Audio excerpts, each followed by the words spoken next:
Əziz izləyicilər, zəhmət olmasa videomuzu bəyənib kanalımıza abunə olmağı unutmayın.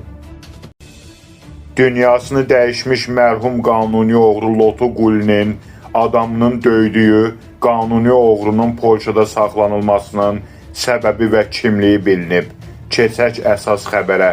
Xəbərlərdən xəbərdar olmaq üçün zəhmət olmasa kanalımıza abunə olub videolarımızı bəyənin.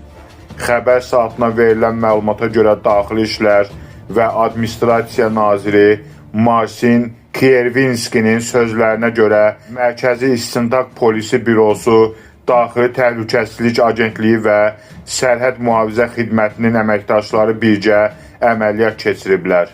Əməliyyat zamanı Polşada mütəşəkkil cinayətkarlıqla əlaqədə olduğu ehtimal edilən Rusiya vətəndaşı saxlanılıb.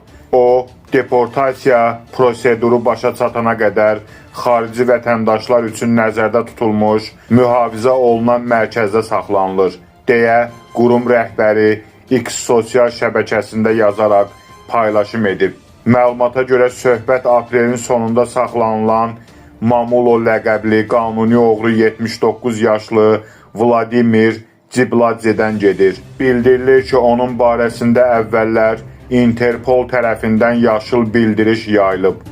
Bu bildiriş cinayət fəaliyyəti ilə əlaqəli və potensial təhlükə yarada biləcək şəxslərlə bağlı iştirakçı ölkələri xəbərdar etmək üçün istifadə olunur. Qeyd edək ki, bir neçə il əvvəl Gürcüstanın ən nüfuzlu qanuni oğrusu Taro ləqəbli Taryel Onyani Polşada Mamulonu döyüb.